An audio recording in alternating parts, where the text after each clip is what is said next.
Bonjour à tous, bienvenue dans Rencontre avec. Aujourd'hui, dans cette période de la route des Mimosas, qui a lieu encore là jusqu'à début mars, nous invitons Quentin Évrard. Quentin Évrard est le co-créateur d'une bière à base de mimosa qui va s'appeler la Mimotep. La Mimotep sera là d'ici une quinzaine de jours. Il est là pour en parler avec nous et vous allez voir que cette aventure est une très belle aventure et ça pourrait être une aventure qui pourrait s'appeler le Varois. Bonjour Quentin. Bonjour Philippe. Alors, ce qui est marrant, je dis, elle pourrait s'appeler Le Varois parce que toi, initialement, tu as un site, un blog de découverte du département, des professionnels, des artisans qui s'appelle levarois.com et toute l'aventure de la création de cette bière à base de mimosa vient en fin de compte d'une découverte du territoire. Ouais, c'est ça exactement. Ça fait maintenant 8 ans que j'anime et je rédige sur le blog Le Varois et le but de ce site, de ce blog donc, c'est de mettre en valeur des producteurs, de mettre en valeur des commerces, des bonnes adresses, des idées d'activités dans le département. Et finalement, cette bière, cette fameuse Mimotep, vient s'inscrire directement dans ce projet-là. J'ai hâte de vous en parler justement.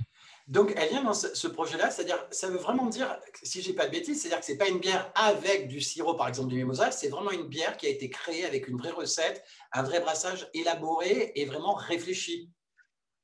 Ouais, effectivement. Non, non, on n'a pas juste mis du sirop de mimosa dans de la bière. Alors, ça aurait été simple et peut-être bon. Pour tout vous avouer, on n'a pas essayé. J'adore le sirop de mimosa et je vous invite vraiment à en goûter si vous en avez l'occasion. Là, on a vraiment créé une bière de A à Z. On a réfléchi à l'intégralité de la recette. Et quand je dis on, c'est parce qu'elle s'est faite en partenariat avec une micro-brasserie, une brasserie artisanale, celle de Cotignac, qui s'appelle Tailleur de bière et qui a créé la bière qui s'appelle la Tuffe. Et en fait, il y a plusieurs types de tuffe pour correspondre à plusieurs types de publics. Et à chaque fois, ce sont des recettes différentes. Et pour le coup, on a voulu une recette à la fois insolite et locale, puisqu'on est sur du mimosa et qu'on est en plein dans la saison. Et c'est comme ça qu'on a réfléchi avec Renaud, le brasseur, à cette bière au mimosa. Renaud Eck, qui est le brasseur justement qui se trouve à Cotignac. Donc, tu le disais, c'est-à-dire que le tailleur de bière, qui est en fin de compte la brasserie qui est ouverte au public, mais qui actuellement est fermée, qu'elle ne peut pas servir en temps normal. Donc, l'idée là, peut-être, c'est d'avoir un vrai coup de pouce aussi pour lui et pour les autres brasseurs finalement, et de peut-être dans quelques semaines, c'est-à-dire pouvoir acheter des bouteilles parce que les choses peuvent se vendre sans forcément de la consommation, j'allais dire, de bar. Donc, l'idée, c'est d'aller vers ça. Mais en plus, tu parlais de lui en tant que brasseur à Cotignac. Mais derrière, le produit principal, un des produits phares, en tout cas de cette bière, la Mimotep, ça reste le mimosa. Et où là aussi, tu as travaillé avec un producteur local de mimosa. C'est ça. En fait, je vais dire un petit truc. J'étais jaloux. J'étais jaloux. Pourquoi? Parce que la tuffe a existé avec du safran, la bière au safran. Et pour le coup, c'est du safran qui est lui aussi cultivé à Cotignac. Et d'ailleurs, je suis allé visiter la safranière, puisqu'on appelle ça une safranière. Je suis même allé en cueillir. Et c'était une expérience bien sympa. Et je me suis dit, mais attends, il existe déjà une bière au safran. Comment essayer de créer aussi ma bière finalement? Et puis on a trouvé cette idée du mimosa pour avoir une bière finalement assez florale, assez fleurie et surtout locale. Et on a trouvé, à force de recherche, de prise de contact, on a trouvé un mimosiste de Tanneron. Il s'agit de la famille Vial et qui a accepté qu'on vienne finalement se servir directement chez lui. Donc on est allé avec nos petits sécateurs et on est allé cueillir notre mimosa. Bien entendu, on a rencontré la famille Vial. En fait, on avait une vraie problématique, c'était celle de trouver du mimosa comestible, donc qui ne soit pas traité. Et ça, c'était assez compliqué puisque le mimosa que j'ai ce matin là avec moi, c'est du très beau mimosa, sauf qu'en fait, il n'est pas comestible puisqu'il a été traité et je l'ai acheté chez le fleuriste. Là, Donc, ne justement, vous le amusez mimosa que pas. tu nous montres, c'est un mimosa en plus, pareil, qui passe par des forceries, c'est-à-dire que vraiment là, on va, parce que l'objectif, c'est d'avoir un mimosa vraiment fleuri, tandis que là, tu es sur une autre forme de mimosa, comme tu disais, le mimosa non traité, comestible, celui qui sait, et il a l'habitude, Monsieur Vial, et en tout cas les producteurs qui sont là-bas à Tameron, ont cette habitude parce qu'ils font des sirops, des chocolats, ce genre de produits aussi à base de mimosa, c'est-à-dire que ce mimosa comestible, et qu'on puisse le dire, c'est-à-dire que c'est pas parce qu'on travaille avec une fleur que les personnes qui sont allergiques au pollen ou autres, voilà, ça n'a rien à voir en fin de compte. L'allergie n'a rien à voir avec un sirop. Le produit là est vraiment transformé comme un sirop, je pense, non? Non, non, tout à fait, effectivement. Ne vous inquiétez pas si vous êtes allergique au pollen, hein, vous ne subirez aucune conséquence en prenant un sirop de mimosa, par exemple, ou une bière, par exemple. Mais non, non, rassurez-vous, là-dessus, il y a bien entendu aucun problème par rapport aux personnes allergiques. au Euh, pollen? Notre problématique, c'était aussi d'en trouver en quantité suffisante parce qu'on ne va pas dans la nature aujourd'hui cueillir des branches par-ci par-là. Enfin, on est beaucoup à le faire, ne serait-ce que pour avoir un petit bouquet à la maison. Mais mine de rien, on n'est pas censé le faire en tout cas. Donc c'est vrai que on a eu toute cette problématique de logistique pour trouver un mimosa fleuri au bon moment, qui soit comestible et en quantité. Et pour le coup, c'est à Tanneron que ça s'est décidé. C'est bien de parler de Tameron. Tameron, ça reste quand même la capitale du Mimosa, dans cette route du Mimosa, parce que c'est vrai qu'il y a cette route du Mimosa que l'on peut encore faire là encore quelques jours, qui passe par Saint-Raphaël, évidemment Bormes-les-Mimosas et d'autres villes, et notamment Tameron, qui en est quasiment presque une sorte de capitale par les pépiniéristes qui sont là-bas, par aussi les mimosistes qui sont là-bas, les forceries qui se visitent, les produits, j'allais dire, à base de Mimosa. Donc c'est vrai qu'on a une vraie ville capitale mimosa. Donc, mais derrière, ce produit avec ce mimosa dit comestible va se retrouver donc à Cotignac demain. Mais ce qui est intéressant, c'est que c'est vraiment travaillé, comme tu le disais, avec une quantité assez infime, c'est-à-dire que combien de kilos faut-il de mimosa, et on dit bien de fleurs de mimosa, pour arriver à faire 1000 litres, par exemple, de bière? Bah écoute, nous on est parti pour 1000 litres sur 2 kilos de fleurs. Et quand je dis de fleurs, je vous le montre à l'écran, c'est vraiment la fleur, c'est ça, c'est tout léger, vous voyez, ça tombe à peine quand je la lâche. Donc on est parti sur 2 kilos de fleurs, donc autant vous dire qu'il a fallu cueillir quand même pas mal de mimosa.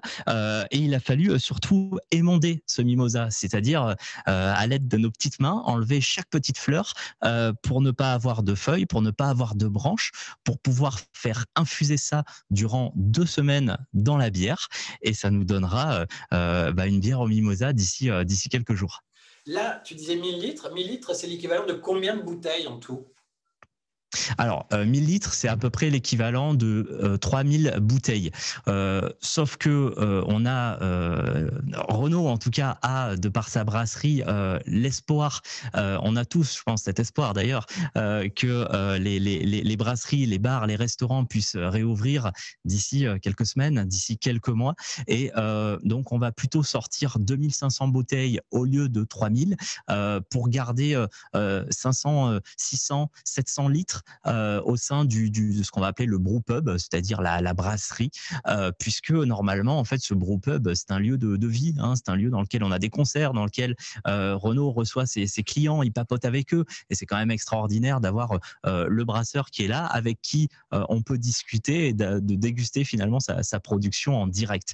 Donc, on part sur 2500 bouteilles. La déguster avec modération, en Bien direct sûr. ou même pas en direct. Avec modération, ça c'est le maître mot. De toute façon, c'est une bière de dégustation. Hein. C'est une bière qu'on va, dont on va prendre finalement le temps de découvrir, qu'on va prendre le temps de déguster entre amis, en famille. Et voilà, ce sera une bière très florale, très fleurie en tout Ce qui cas. est marrant, c'est que toi, tu ne bois quasiment jamais d'alcool. Tu n'es pas vraiment un buveur d'alcool. Tu vas déguster, comme tu le dis, c'est ce mot-là. C'est-à-dire que c'est vraiment ponctuel. Et pourtant, quand tu es là, que tu découvres justement ce brasseur qui travaille avec une bière à base de safran en local, et avec cette idée que tu travailles sur le varrois.com, avec cette visite du territoire, tout de suite, il y a quand même cette envie de créer un produit qui n'est pas forcément un produit que tu vas consommer dans ton quotidien, mais que tu vas consommer avec cette idée de justement de dégustation et de lien avec le territoire aussi. En fait, on a surtout voulu que tout le monde puisse se retrouver dans ce projet. La bière, finalement, c'est un aboutissement, c'est un résultat de tout un projet. Tout un projet, pourquoi? Parce que à la base, c'est Renaud qui me contacte et qui me dit j'aimerais bien sortir une nouvelle bière. Si ça te dit de participer, si ça te tente, on la fait ensemble. Donc, je lui réponds oui, puisque cette expérience me tente bien évidemment. Et en fait, on va inviter les Varois à participer à ce projet. Quand je vous dis participer à ce projet, c'est que via une URL, via une adresse de site internet que je me permets de citer, levarois.com/mimosa, ça permet aux internautes de voir ce qu'on fait jour par jour, étape par étape.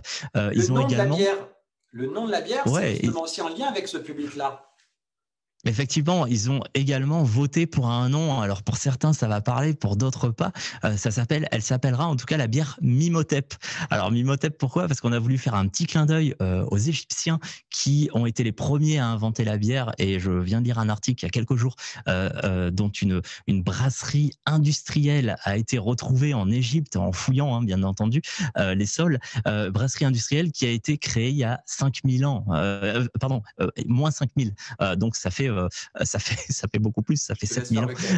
Donc c'est c'est juste énorme. Et en fait, c'était un petit clin d'œil à ces Égyptiens, pardon, et également parce que on a le nom Mimotep, hein, Mimosa, voilà, pour le petit jeu de mots. Et puis le dernier des clins d'œil, ça va être celui au film Astérix et Obélix, Mission Cléopâtre, qui est sorti il y a quelques années, qui est quand même une référence. Après, on aime ou on n'aime pas, mais en tout cas, dans lequel les acteurs commandent un Mimotep à boire, et on a trouvé ça assez drôle.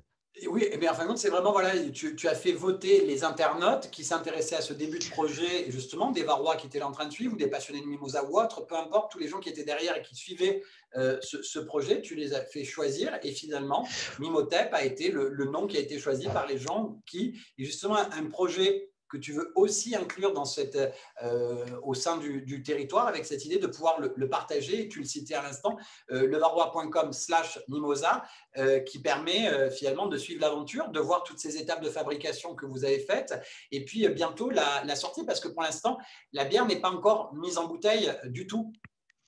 C'est ça, exactement. Elle le sera dans quelques jours, et pour tout vous dire, on a quand même hâte de la goûter et de voir ce qu'elle donnera une fois terminée. Je vous ai quand même ramené une bouteille. Alors, je ne sais pas avec les reflets si on verra bien, mais en tout cas, c'est ce à quoi devrait ressembler la Et le bière une fois bouchon, je qu'elle vois qu'il est jeune. sortira.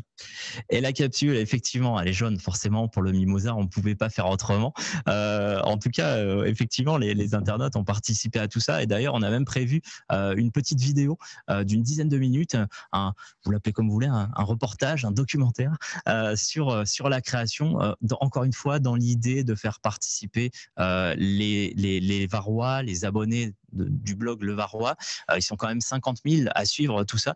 Donc, c'est vrai que ils participent, ils vivent ce projet avec nous, et on espère qu'ils le vivront jusqu'au bout, jusqu'à la dégustation avec modération. À suivre dans quelques semaines, et je rappelle, c'est la première bière au Mimosa, même j'allais dire région sud PACA, de toute manière que l'on est. Et puis voilà, merci à toi, Quentin Évrard. Je rappelle levarois.com/mimosa, et retrouvez toutes les infos après, si vous voulez avoir plus d'infos sur la bière, sur latufcraftbeer.com. Merci à toi, Quentin. Merci, bonne journée. Merci. Au revoir à tous.